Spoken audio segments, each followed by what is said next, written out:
जय हिंद सभी फौजी पेंशनर बंधु। मुझे उम्मीद है आपका पेंशन लगातार आ रहा होगा और आते रहना भी चाहिए, क्योंकि इसके लिए आपने अपने जीवन कुर्बान किया है। आज का दिन हम सबों के लिए बड़ा ही खुशखबरी लेके आया, ओआरओपी का धमाका। और आप इस श्रृंखला को निरंतर देख रहे हैं, मुझे यह पता लग रहा है बहुत ही अच्छा रिस्पॉन्स मिल रहा।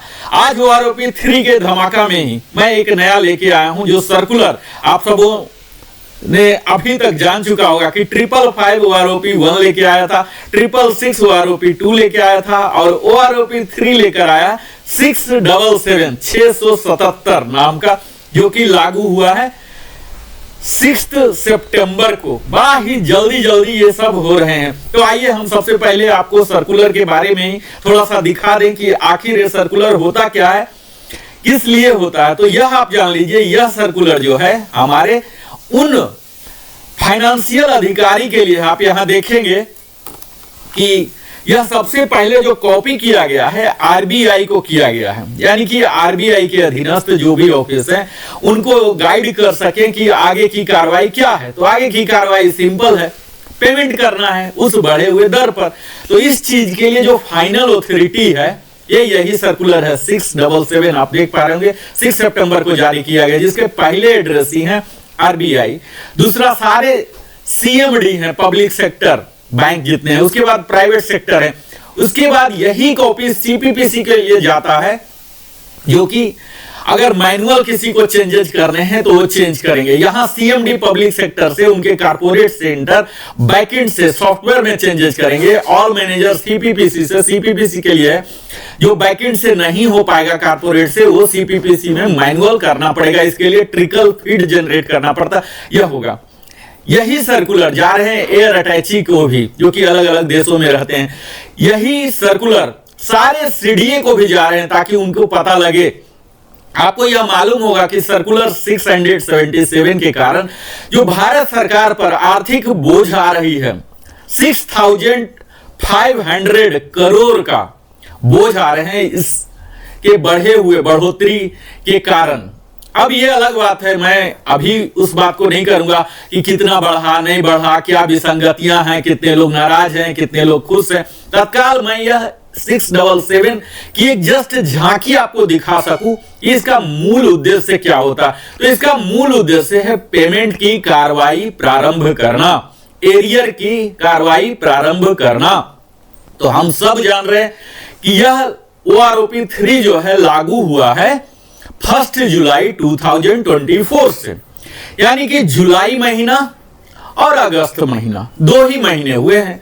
99.99% सितंबर में बढ़ा हुआ पेंशन दर के द्वारा ही हमारा पेंशन होगा, यानी कि 2 ही महीने के एरियर आने की उम्मीद है। और जैसा हम सब जानते हैं, अभी तक हमारा डीए 50% है, जिसके 53% होने की कयास लगाई जा रही है। तो अगर 50% भी माना जाए तो मैं आगे के टेबल में आपको दिखाऊंगा कि कितना आपका मूल वृद्धि हुआ है आपके मूल पेंशन दर में।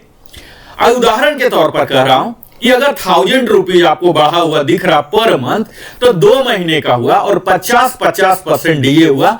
यानी कि आप सिंपल फॉर्मूला रख लीजिए कि जो भी बढ़ा हुआ दर दिख रहा आपको, उसको 3 टाइम से मल्टीप्लाई कर दें। यह बड़ा ही सिंपल सा फॉर्मूला है। जो भी बढ़ा हुआ दर दिख रहा 3 से मल्टीप्लाई कर दें, वही आपके एडिशनल सितंबर माह में हो सकता है, बीच में भी हो सकता है कि सितंबर के पेंशन के साथ भी आएगा, जो कि आपको दिवाली दशहरा फेस्टिवल का है, इसमें मनाने में मदद करेगा। यहां आप देख पाएंगे कि यह सर्कुलर जो है 12 को एड्रेस किया गया है। इसमें सारी कुछ बातें वही हैं जो हमने ऑलरेडी कवर कर लिया है, और इसमें लगभग कुछ भी नया नहीं है एप्लीकेबिलिटी डेट के। इसके जो भी हैं ओआरओपी के कौन कौन से एप्लीकेबल हैं, कौन कौन से एप्लीकेबल नहीं हैं, डीएससी के लिए क्या होंगे, फैमिली पेंशन के लिए क्या होंगे, ये तमाम बातें यही सब हैं। इनके क्या मेथोडोलॉजी रहे हैं, डिसेबिलिटी के लिए कौन से टेबल हैं, तो एक जिस्ट आउट किया गया है, जो कि हम अपने अगले वीडियो में इसी श्रृंखला में, ओआरओपी का धमाका श्रृंखला में, इन सारे टेबल को, जो मुख्य टेबल हैं, आउट ऑफ 121 कोशिश करूंगा अधिकतम टेबल को एनालिसिस करके आप सबों के लिए बताऊं। आप लोग अगर चाहते हैं हमारे दर्शक चाहते हैं कि उस टेबल का पहले देखना चाहते हैं तो उसका मैं बताऊंगा, अदरवाइज मैं एक एक कर अधिकतम टेबल को जिसमें ज्यादा से ज्यादा लोग कवर है ये सबको मैं दिखाऊंगा। तो यहां जस्ट दिया गया है कि किस टेबल से किस टेबल तक क्या कवर करता है। आप यहां देखेंगे कि यही OROP का जो सर्कुलर है ये और किन्हें किन्हें जा रहा, तो यह तो है हमारे। यहां आप नीचे देखेंगे जस्ट फॉर इंफॉर्मेशन, इन जो नीचे के लोग हैं इन्हें सिर्फ इंफॉर्मेशन के लिए दिया गया है, इन्हें कुछ करना नहीं है, जस्ट मालूम होना चाहिए। इसमें अधिकतम PCDA के ही हैं, CDA के हैं, जो ऑडिटिंग अथॉरिटी हैं, रिकॉर्ड ऑफिस है, इन लोगों को कुछ ज्यादा करना नहीं होता, लेकिन मालूम होना चाहिए कि हमारे यहां से जो रिटायर हो रहे हैं इनका कितना पेंशन होता है, ये सब जानने के लिए यहां देख रहे हैं सबको दिया गया है। मुख्यतः यह जो आदेश है यह आदेश लागू हो रहा है इन सभी बॉडी पर जो कि करने वाले हैं फॉर एक्शन। ये 12 एड्रेसी जो हैं एक्शन, मुख्यतः इसमें अब चूंकि स्पर्श ही हो गया है, खुद ही है, उसके लिए लागू हो जाएंगे। और CMD PSB के जो हैं इनके लिए है, तो अब स्पर्श को भी आदेश जा चुका जो कि PCDA के इंटरनल बॉडी ही है, वो भी इस पर काम करना शुरू कर दिए हैं। अब मैं आता हूं इससे आगे, जो इसके पीछे वाला लेटर था आप देखे होंगे, DSW का लेटर, जिसके आधार पर ही जो कि MOD का एक ऑथोरिटी था, उसी ऑथोरिटी वाले लेटर में जो कि 4 सितंबर को जारी, जस्ट 2 दिन पहले जारी किया गया था। यह आप देख लीजिए अंतर सर्कुलर में कई लोग इस गवर्नमेंट ऑफ इंडिया का MOD के लेटर को ही लेके बैंक में पहुंच जाते हैं कि मेरा ऐसा हो जाना चाहिए। यहां एक बारीकी सी चीज को देखना है कि ये देखिए 2 किसका है, chief of the defence staff, chief of the army staff, chief of the navy staff, chief of the air staff, यानी कि ये MOD का जो लेटर है इंटरनल लेटर है, इसमें कोई एक्सटर्नल बॉडी नहीं है, कोई भी पेमेंट इसके आधार पर नहीं किया जा सकता। ये उन्हें दिखाया जा रहा, बताया जा रहा है, एक आदेश MOD ने जारी कर दिया जो कि यह टेबल या यह लेटर को, पेंशन पॉलिसी लेटर, उन सबों के ही रिप्रेजेंटेटिव के द्वारा, इन लोग के ही वेटिंग के बाद ही ये बना है।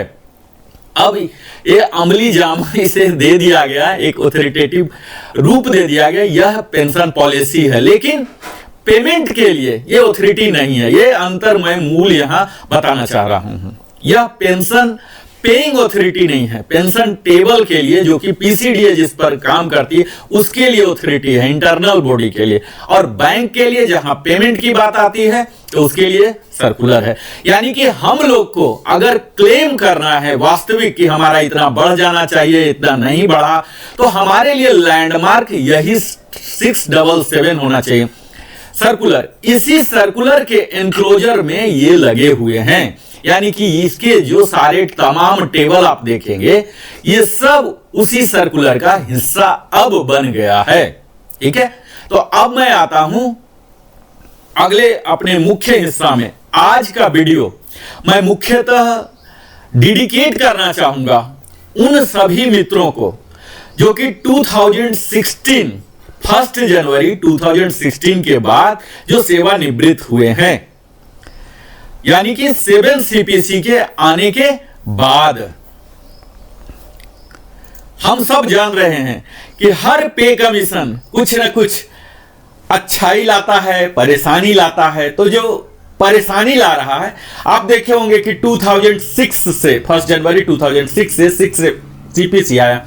इससे पीछे के लोगों को MSCP का लाभ नहीं मिलता था, उन्हें लाभ मिलने लगा सिर्फ 1 जनवरी 2006 के बाद। इसी प्रकार कुछ विसंगतियां हुई 2016 के बाद भी, 7 CPC के दौरान भी।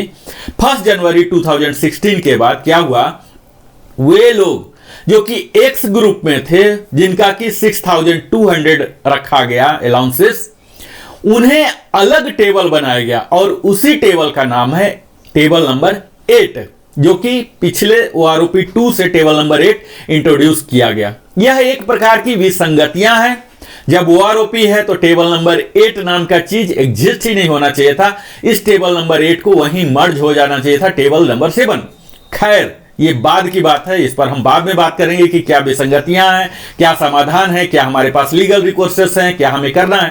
तत्काल मैं एक जस्ट रिकैप करके दिखाऊंगा और मूलतः इस वीडियो को मैं केंद्रित रखना चाहूंगा टेबल नंबर 8 पर, जहां की पूरे रैंक वाइज मैं यह दिखाने का प्रयास करूंगा कि OROP 2 में उन्हें क्या मिल रहा था, OROP 3 में क्या मिलेगा और मुख्य अंतर क्या है, कहां निगेटिव है, कहां कोई एनोमली है। इस पर मैं अपना वीडियो केंद्रित रखना चाहूंगा। इससे पहले जस्ट 2 मिनट में क्विक रिकैप कर लूं। मैं हर वीडियो में बताते रहा हूं OROP के बारे में, माइलस्टोन के बारे में, इसके सैरियल बेनिफिट्स के बारे में।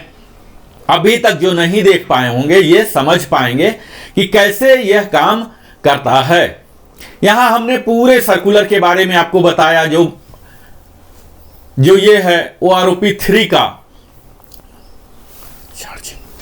OROP 3 में हमने देखा कि क्या क्या माइलस्टोन किया, आपको मैंने दिखाया भी, सारे लेटर भी दिखाया, सर्कुलर भी पास हो गया। चार्जिंग अब एरियर पेमेंट होगा, इसके बारे में भी हमने बात कर लिया। हर 5 साल पर आता है, ये सब हमने बात कर लिया। ये कहां कहां लागू होगा ये भी हमने सर्कुलर को दिखा लिया, राइट। यहां डिसेबिलिटी के लिए होंगे, स्पेशल होंगे, army, navy, air force, DSC, territorial army, retired, discharge, invalidate, died, ये सब के लिए होंगे। यहां किसी का निगेटिव ग्रोथ अगर है भी तो डिसएडवांटेज में रिवीजन नहीं होगा। यहां आप देख पाएंगे सारे एप्लीकेबिलिटी को मैंने लिया है, और जो नॉन एप्लीकेबिलिटी हैं, स्पेशली जो अपने मर्जी से गए हैं, प्रीमैच्योर वाले हैं, एक्सग्रेसिया वाले हैं, रिजर्विस्ट हैं, इन सबों को नॉन एप्लीकेबल। इसके मेथोडोलॉजी जो है, इसमें रैंक, ग्रुप, क्वालिफाइंग सर्विस है, इसके कई एनोमली यहीं से शुरू हो जाते हैं। कई लोगों का कोई रिवीजन ही नहीं है। तो यहां तक हमने कॉमन बातें लगभग हर बार हम बोल रहे हैं आप सबों को। अगर आपने अभी तक हमारे चैनल को सब्सक्राइब नहीं किया तो अवश्य ही सब्सक्राइब कर लें, जिससे कि हमारा भी मनोबल बढ़ता है और भी बेहतर वीडियो बनाने का, और हमें उत्साह जगता है। तो आप अवश्य ही सब्सक्राइब कर लें, लाइक करें, कमेंट करें, अपने सगे संबंधियों के साथ साझा भी करें, और पुश कर दें बेल आइकन को, ताकि हमारे द्वारा बनाई हुई सारी वीडियो का नोटिफिकेशन आपको मिले और आप देख सकें। अभी तक हमने टेबल 7 का खूब विस्तार में बात कर चुका है। अगर आपने नहीं देखा होगा तो आप वहां जाके देख ले, जहां की सिपाही, इक्विवेलेंट, हर रैंक को हमने डिटेल्ड में लिया, कहां निगेटिव ग्रोथ है, कहां पॉजिटिव ग्रोथ है। यहां देखिए ऑनरी नायक के लिए है, यहां नायक एंड इक्विवेलेंट के लिए है, यहां ऑनरी हवलदार के लिए है, यहां हवलदार एंड इक्विवेलेंट के लिए, जिसे बैकबोन माना जाता है। यहां आप देख पा रहे होंगे कि एक्स ग्रुप का कितना निगेटिव ग्रोथ है। हालांकि वाई ग्रुप में यहां देखा जा रहा है कि कहीं निगेटिव ग्रोथ नहीं है, कुछ न कुछ उन्हें दिया गया है। यह एक कॉमन सी बात उभर रही है। और 20 और उससे ऊपर वाले को निगेटिव ग्रोथ नहीं है। यहां पर बहुत ही अच्छा सिंबल दिख रहा। ऑनरी सूबेदार के, ऑनरी नायब सूबेदार के साथ भी यही चीज हुआ है जो नायब सूबेदार के साथ हुआ है। यहां सबसे अलग चीज आपको जो दिखेगा, यह नायब सूबेदार के साथ भी आप देख लीजिए, सब निगेटिव ग्रोथ ही है। यहां भी 20 के बाद जाके पॉजिटिव ग्रोथ होना शुरू हुआ। सूबेदार के साथ आप देख लीजिए, बिल्कुल ही अद्भुत हुआ है, यहाँ पूरा निगेटिव ग्रोथ है। हालांकि वाई ग्रुप में यह चीज यूनिकनेस दिखा है कि कहीं निगेटिव नहीं है, कुछ न कुछ इनको जरूर मिला है। एक्स ग्रुप में आप देख लीजिए, जो वारंट ऑफिसर और सूबेदार से जो रिटायर हुए हैं, निगेटिव चल रहा। यहाँ थोड़ी सी बढ़ोतरी हुई है।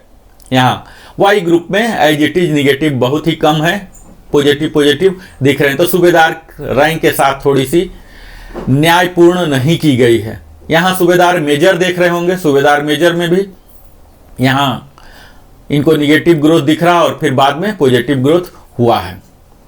यहाँ आप देख लीजिए कि हम इनके जो ऑनरी रैंक हैं, ऑनरी रैंक में भी शुरू में तो निगेटिव ही है, जो कि कोई होते नहीं इस लेंथ में। जहां से रिटायर होना शुरू करते हैं, यहां से थोड़ी सी बढ़ोतरी इनको मिली है, और अंतिम में जो 33 एंड एबव, 32 एंड एबव, इनको तो काफी अच्छा इजाफा मिला है। यहां आप देख पाएंगे।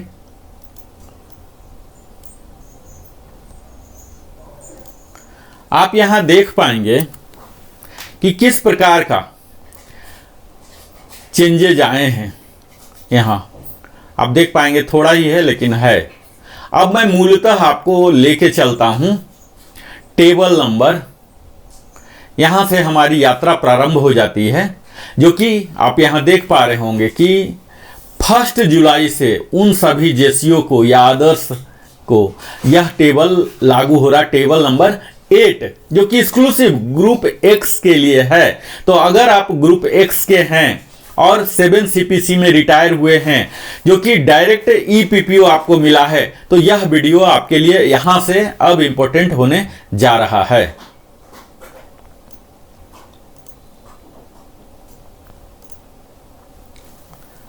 यहां देख लीजिए कि जो 7 CPC में रिटायर होने वाले जो सिपाही एंड इक्विवेलेंट हैं 6 महीने से हैं, तो इनका 1300 डिफरेंस आया है। काफी अच्छा, यहां पूरा टेबल 8 में काफी अच्छा इजाफा है। यहां आप देख पाएंगे इस टेबल, पहला टेबल जो 10 साल से कम वाले हैं जो मेडिकल बोर्ड आउट होते हैं, इसी कैटेगरी में ये लोग रहेंगे। यहां बड़े ही कम ही होते हैं, इसलिए मैं ज्यादा ये नहीं दे रहा हूं ध्यान। आप यहां देखें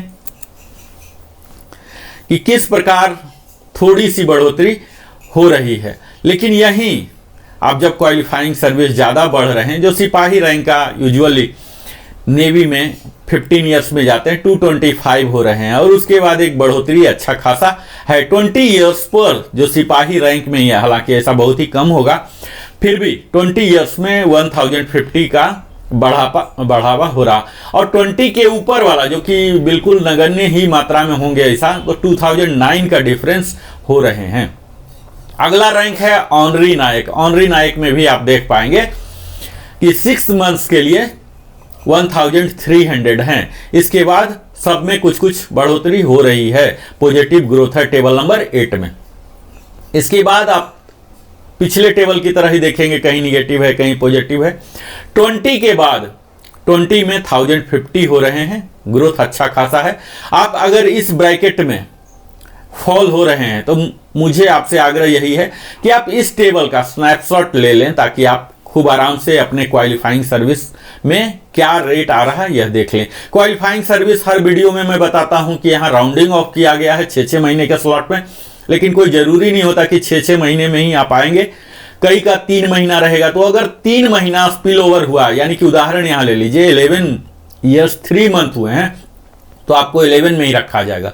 लेकिन 11 ईयर्स 3 मंथ्स 1 डे हुआ है, तो आपको 11.5 में चले जाएंगे। इसी प्रकार अगर आपके 10 ईयर्स 9 मंथ्स 1 डे हुए हैं, तो आपको 11 में आ जाएंगे। तो इस तरह से इसका फिलॉसफी होता है rounding off qualifying service. Honorary Naik में भी आप देख पाएंगे कि 20 ईयर्स में 1050 रुपीज का इजाफा हो रहा है, और 20 के ऊपर में फिर से वही ट्रिक किया गया है, 2009 का इंक्रीज दे दिया गया है। अगला है नायक एंड इक्विवेलेंट, जिसमें काफी लोग रिटायर होते हैं। आप यहां देखेंगे इनके लिए काफी कुछ दिया गया है। यहां आप देखिए इनके लिए काफी कुछ दिया गया है।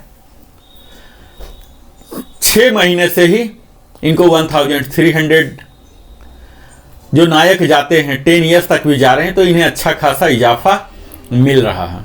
यही चीज 10 से ऊपर वाले अधिकतम जाते हैं। यहां थोड़ा सा दुख ही करने वाला है कि अगर कोई नायक 15 में जा रहे हैं तो 1308 का डिक्रीज हो रहा है, यानी कि इनको एडवांटेज नहीं मिल रहा। 17 तक यूजुअली ये नायक जाते हैं, तो यहाँ निगेटिव हो रहा, कुछ भी नहीं मिल रहा 7 CPC वाले को। तो यहाँ आप देख पाएंगे 20 ईयर्स में भी जा रहे हैं तो मात्र 707 रुपीज का इजाफा हुआ है।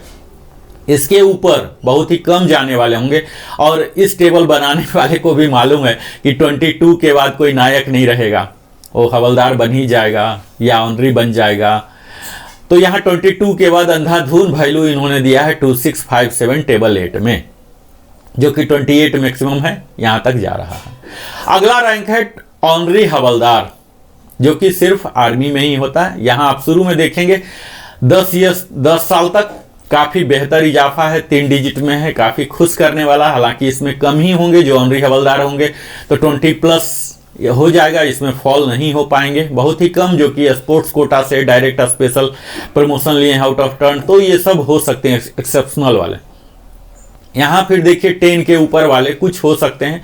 यहाँ जो जाने वाली ब्रैकेट है 15, 16, 17, यहाँ सब निगेटिव ग्रोथ है, और 20 ईयर्स में कुछ हो सकते हैं, तो 707 है। यानी कि ले दे के आप कह सकते हैं कि जो जाने वाला ब्रैकेट है इसमें कोई बहुत ज्यादा लाभ देने वाला नहीं है। जहां तक लाभ दिख रहा है इस टेबल में, उस ब्रैकेट में जाने वाले लोग नहीं होंगे। यहाँ फिर ऑनरी हवलदार रैंक लेके कोई जाने वाले अगर हैं तो यहाँ देख लीजिए 831 है, और उसके बाद 22 ईयर्स के बाद 2657 काफ़ी अच्छा इजाफा हुआ है। हवलदार एंड इक्विवेलेंट, मैं बार बार बोलता हूँ कि हवलदार हमारे डिफेंस फोर्सेस के एक बैकबोन होते हैं। टेबल नंबर 8 में यही चीज दिख रहा है कि यहाँ टोटल निगेटिव, बैकबोन को पूरे निगेटिव ग्रोथ दिला दिया है। 10 ईयर्स तक कुछ भी नहीं मिल रहा। हालांकि 10 ईयर्स तक हवलदार जाने वाले बहुत कम होंगे। इनके जाने का दर जो 20+ ही शुरू होता है। 17 तक भी अगर कोई आउट ऑफ टर्न प्रमोशन लेके गए हैं या डायरेक्ट रिक्रूट हुए हैं तो इन्हें कोई ज़्यादा लाभ नहीं होगा। 17 ईयर्स तक -925 ही हो रहा है एक्स ग्रुप में टेबल नंबर 8 का। जब ये जाने लगे 20 से तो इनको 1350 का लाभ हो रहा है। यही चीज जो टेबल नंबर 7 है, टेबल नंबर 7 में 2525 का इजाफा हुआ है, लेकिन इस 28635 से नीचे ही है। मैं अगला वीडियो बना रहा हूं जिसमें कि टेबल नंबर 8 का ही कंपैरिजन करके दिखाऊंगा, टेबल नंबर 8 और टेबल नंबर 7। यहां आप देख लीजिए मित्रों कि विसंगतियां का मुख्य कारण यहां ओआरओपी में यह भी हो रहा। आप यहां देखिए कि 20 ईयर्स में है ये 20 ईयर्स के कई सार्जेंट ऐसे हो सकते हैं जो सार्जेंट उन्होंने 10 ईयर्स में बन गया, 11 में बने, 12 में बने, 13 में बने, 15 में बने। जस्ट एग्जांपल के लिए बोल रहा हूं। कुछ लोग सार्जेंट 5 ही साल रहे, कुछ 2 साल रहे और कुछ 1 ही साल रहे। ऐसा भी केस हो सकता है। अब यहां देख लीजिए कि उन सब का पेंशन यही होगा, जबकि उनका जो सैलरी था या जो मूल पीपीओ जो पहली बार उनको रिटायरमेंट के टाइम जारी किया गया पीपीओ, उसमें इससे इस वैल्यू से बहुत ज्यादा ऑलरेडी होगा। तो यहां जो डिफरेंस मैं दिखा रहा हूं ये हर लोगों के लिए वास्तविक डिफरेंस नहीं है। ये डिफरेंस आपको आंख बंद करके नहीं कर लेना है। आपको अपना जो प्रेजेंट बेसिक है, जो पेंशन स्लिप में आप देख सकते हैं, अपने प्रीवियस पीपीओ में दे सकते हैं, वहां से कृपया करके आप वेरीफाई करें कि आपका प्रेजेंट बेसिक कितना है। हो सकता है कि यहां बढ़ा हुआ दिख रहा हो लेकिन एक्चुअल आपके लिए बढ़ा हुआ नहीं होगा, क्योंकि अगर आपने फास्ट प्रमोशन लिया होगा तो इससे ज्यादा आपको ऑलरेडी मिल रहा होगा। यही यहां ओआरओपी के विसंगतियां का मूल कारण होता है। जैसे आप यहां समझें, अगला रैंक आपको दिखाता हूं सूबेदार का, सूबेदार नायब सूबेदार का आप देख लीजिए। नायब सूबेदार कोई लोग ऐसे होंगे जो डायरेक्ट हवलदार बन के आए, एजुकेशन इंस्ट्रक्टर, पंडित और कई ऐसे ट्रेड होते हैं हमारे फौज में। यहां आप नायब सूबेदार को देखें तब आपको पता लगेगा। यहाँ 10 ईयर तक टोटल माइनस ग्रोथ है, ठीक है, इस पर बात नहीं कर रहा हूं। 17.5 तक माइनस है या जीरो है, बात नहीं कर रहा हूं। 20 तक भी जीरो है, इस पर बात नहीं कर रहा हूं। 20 के ऊपर भी 23.5 जीरो ही है, और इसके बाद 24 से 100 है, और यहाँ 11, यानी कि नायब सूबेदार को यहाँ भी कुछ नहीं दिया गया। टेबल नंबर 7 में भी कुछ नहीं दिया गया और टेबल नंबर 8 में भी लगभग नगण्य के बराबर ही है, 26 वाले को मिला है। अब यहाँ यह देख लीजिए कि नायब सूबेदार कोई 26 साल का अगर रिटायर हुए हैं तो ये हो सकता है कुछ लोग ऐसे सैंपल होंगे जो कि नायब सूबेदार सिर्फ 2 ही साल के लिए बने थे या लास्ट 6 मंथ में बने थे, नायब सूबेदार से रिटायर हुए हैं सिर्फ। और कुछ ऐसे हो सकते हैं जो कि पिछले 10 साल से ही नायब सूबेदार पद पर ही होंगे। तो यहां मूल कारण यह भी हो जाते हैं विसंगति आने का कि यहां वो जो लास्ट रैंक हेल्ड है इसका कंसिडरेशन नहीं किया गया है। यहां जो कंसिडरेशन होते हैं ओआरओपी के टेबल फॉर्मेशन में मुख्यतः उनके ग्रुप क्या हैं, उनका रैंक क्या है, क्वालिफाइंग सर्विस क्या है, last rank held for how many years, इस चीज का कंसिडरेशन नहीं है। जबकि सैलरी में इस चीज का कंसिडरेशन होता है, लेकिन लास्ट तक आते आते जब पेंशन का करते हैं तब यहां राउंडिंग ले लेते हैं। और यहां जो सैंपल भी लिया गया है 2023 सा, तो यह महज संजोग की बात है कि उस समय जो उस रैंक में रिटायर हो रहे थे वो उस रैंक को कितना ज्यादा होल्ड करके तब रिटायर हुए थे। अगर उस रैंक को ज्यादा साल तक होल्ड करके रिटायर हुए हैं तब तो अधिकतम पर हुए होंगे, तब तो जो एवरेज वैल्यू आएगा वो अधिकतम आएगा। लेकिन उस साल अगर कम से कम पर ही वैल्यू लेके ही रिटायर होने वाले ज्यादा संख्या रहे हैं तो उनका एवरेज भी डाउन हो जाएगा। और यही कारण है निगेटिव ग्रोथ या जीरो होने का। अब किस साल कितने ज्यादा रिटायर हो रहे हैं ज्यादा वैल्यू लेके, ये तो 20 साल 25 साल पीछे जाना पड़ेगा, इतिहास को देखना पड़ेगा कि उस समय गवर्नमेंट की जरूरत क्या थी, कितने उन्होंने इनफ्लो लिया था, उसके हिसाब से आउटफ्लो होगा। या फिर मार्केट में देखना पड़ेगा कि मार्केट में अभी फौजियों का डिमांड कितना है, इसके अनुसार से आउटफ्लो होते हैं। तो ये सब कई फैक्टर है। तत्काल इस टेबल बनाने में इस चीज को नजरअंदाज किया गया है कि वो लास्ट रैंक हेल्ड कितने हैं। हालांकि इसमें कुछ लोगों को लाभ भी होगा, जो लास्ट में ही बिल्कुल बने हैं उन्हें भी उच्चतम मिल जाता है, लेकिन जो बहुत पहले ही उस रैंक को हेल्ड करके रखे नायब सूबेदार 8 साल 10 साल से हैं, तब उनको यहाँ एडवांटेज नहीं मिलता है, निगेटिव ग्रोथ चला जाता है या इनइफेक्टेड हो जाता है।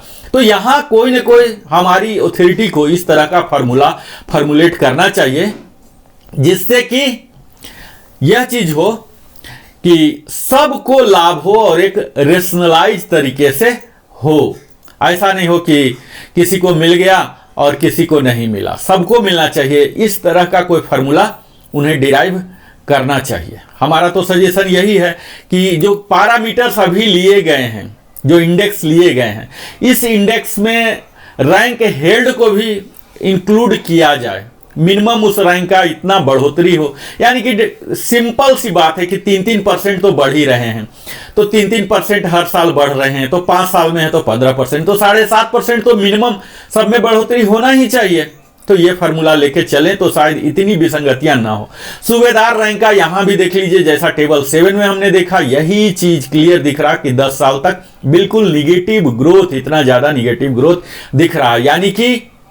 यानी इनको टेबल बनाने वाले को कोई डाटा ही नहीं मिला और ये सब पूरा निगेटिव लेके बैठे हुए हैं। यहां देख लीजिए 0 पर आके रुके हैं और फिर थोड़ा सा मिलना शुरू हुआ 26 के बाद ही यूजुअली सूबेदार वारंट अफसर जो होंगे वो जाना शुरू करते हैं। तो यहां पर थोड़ी सी उनको फायदा हो रहा है, 26.5 में ज्यादा फायदा हो रहा है, चूंकि ऐसे यहाँ केस मिले होंगे इनको सैंपलिंग में कि 26.5 साल वाले जो जा रहे होंगे, इनको काफी हायर रैंक में, सूबेदार रैंक में ज्यादा समय तक 4 साल 5 साल 8 साल रह के किए होंगे, तो इन्हें हायर बेसिक पर जाने वाला सैंपल मिला है, तो इसलिए यहां पर इजाफा हुआ। और वही 27 पर जाने वाले जो नॉर्मल गए होंगे यहां नहीं मिला। तो ये किस तरह का इनको सैंपलिंग मिला है उस साल, लास्ट रैंक हेल्ड जो ज्यादा सालों तक रहे हैं, अगर ऐसा सैंपल इन्हें मिला है उस साल यानी कि 2023,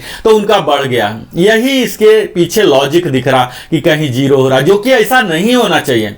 इनका पॉलिसी टेबल फॉर्मेशन में ऐसा होना चाहिए कि सबको इतना मिनिमम होना ही चाहिए। अब यहां देख लीजिए कि 25 साल वाले का कुछ भी नहीं हो रहा, यहां निगेटिव हो रहा, और 26 में वही जाके 8 हो रहा।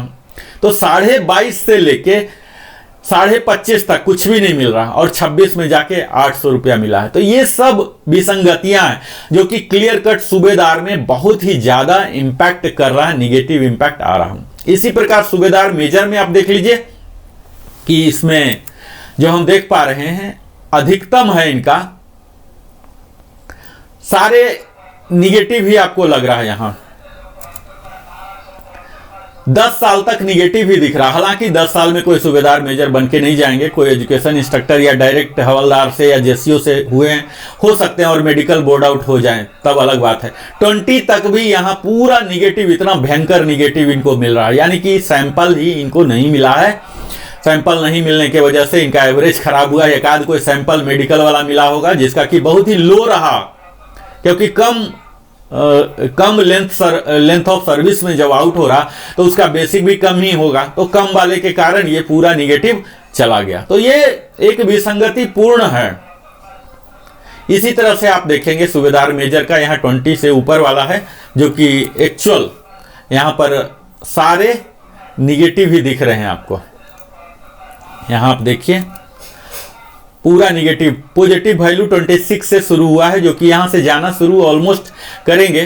टेबल नंबर 8 में आप देखेंगे कि सूबेदार मेजर को यहां से 1000 मिलना शुरू हुआ है।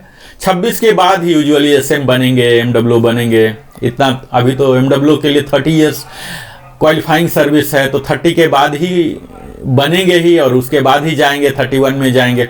तो वहां जब वो जाना शुरू होंगे तो उन्हें एक मिल रहा 1000 रुपीज एटलीस्ट मिल रहा है। यहाँ भी आप देख लीजिए कि 1000 रुपीज इन्हें मिल रहा है। लास्ट में जब सूबेदार मेजर ये सबको काफ़ी अच्छा मिला है, 33 एंड एबव को तो 46300 जो HFO का है यही दे दिया गया है। यहाँ सूबेदार मेजर का आप देख पाएंगे। ACP वाले का भी इसी तरह से फर्स्ट जो 10 ईयर्स तक पूरा निगेटिव है, अगला भी 20 ईयर्स तक निगेटिव है। यहाँ फिर से पॉजिटिव 26 साल के बाद ही होना शुरू हुआ है। सेम जो सूबेदार मेजर का है वही ACP 1 में भी है। तो इस प्रकार का यहाँ आप देख पाएंगे ये सारे टेबल। अब आपने इसमें जिनको भी टेबल नंबर 8 में कोई डाउट है, कुछ पूछना है, कुछ बताना है, तो वो हमारे कमेंट सेक्शन का यूज करें। अगर आपको कोई अपने क्वालिफाइंग सर्विस का डाउट है तो आप पूछ सकते हैं। और एरियर की बात जहां हम बार बार ही बोल रहे हैं कि एरियर आपको सितंबर महीना में आ जाएगा। जो भी यहां बढ़ा हुआ दिख रहा है उसको 3 टाइम्स आप कर दीजिए, यही आपका बढ़ा हुआ एरियर आएगा। आप हमारे साथ निरंतर बने रहते हैं। आप जिस कैटेगरी में फॉल हो रहे हैं इस टेबल को आप ये कर लीजिए। यहां पर आप स्नैपशॉट ले सकते हैं। दिल की गहराइयों से बहुत बहुत धन्यवाद आप सबों का, क्योंकि आप अपने जीवन का बहुमूल्य समय देते हैं हमारे साथ। और यहाँ मैं आपको अगर समराइज करूँ तो हमने अभी तक जो वीडियो में देखा, आपने देखा होगा कि तो आज के वीडियो में हमने यह देखा कि किस प्रकार का लाभ आपको मिला है और इसकी क्या ऑथोरिटी है। सर्कुलर नंबर 677 जारी हो गया 6 सितंबर 24 को, जो कि हमारे लिए सचमुच एक धमाका का रूप लेके आया है। ये किन्हीं किन्हीं जारी हुआ है। सर्कुलर का नंबर, सर्कुलर का मतलब क्या हुआ, ये कहाँ कहाँ जाता है, ये जस्ट एक कवरिंग लेटर है। ऑथोरिटी है जो पेमेंट करेंगे, जो फाइनेंशियल ऑथोरिटी है उनके लिए एक आदेश है, चाहे वो स्पर्श हो या डिफरेंट पीडीए हो, चाहे हमारे ट्रेजरी हो, डीपीडीओ हो, पोस्ट ऑफिस हो, बैंक्स हो, सब के लिए एक महज आदेश है। इस आदेश जारी होने के बाद वो लोग अपना कार्रवाई प्रारंभ कर देते हैं। और ये सब जो ऑथोरिटी है 36 कॉपी जो स्पेयर कॉपी भी है, ये सब इनके लिए इंफॉर्मेशन के लिए है कि इनको पता होना चाहिए कि हमारे यहाँ जो काम करते हैं उनका क्या है। और ये सब जो ऑडिटर हैं, ऑडिटर को पता होना चाहिए, तब जाके वहां जाके ऑडिट करेंगे, है ना। यहाँ देख लीजिए लिखा हुआ 29 ऑफिसर ICS स्पर्श, इनके लिए स्पेशल इंस्ट्रक्शन है फॉर सुटेबल अमेंडमेंट इन स्पर्श प्रोग्राम, यानी कि TCS के द्वारा जो बनाया हुआ स्पर्श प्रोग्राम है उसमें चेंजिंग ऑलरेडी प्रारंभ हो चुके हैं। तो हम कयास लगा सकते हैं कि यथाशीघ्र हमारे बढ़े हुए मात्रा का 3 टाइम्स एरियर आ जाएंगे और सितंबर महीना से हमारा बढ़ा हुआ आ जाएगा। इसी के साथ हमने पेंशन पॉलिसी भी देखा कि पेंशन पॉलिसी किस प्रकार सर्कुलर का रूप लेता है, जो कि इंटरनल है। हमें इस पेंशन पॉलिसी लेटर को लेके कहीं बैंक या किसी PDA के पास, पेंशन डिस्बर्सिंग एजेंसी के पास नहीं जाना कि हमारा इस टेबल से होना है। अगर हमें जाना है तो सर्कुलर को लेके जाना है। यहां आप देख पाएंगे कि यह 265 पेजेस के जहां 121 टेबल है, जिसे मैं बारी बारी करके एनालाइज करके आप सबों को दिखाने जा रहा हूं। तो आज तक हमने काफी कुछ कवर किया और उम्मीद है आप हमारे साथ इसी प्रकार जुड़े रहेंगे। और भी मैं कई तरह की नई आपके लिए लाता रहूंगा और आपको सुदृढ़ करते रहूंगा। बहुत बहुत धन्यवाद, बहुत बहुत धन्यवाद। फिर मिलता हूं अगले वीडियो में, तब तक जय हिंद।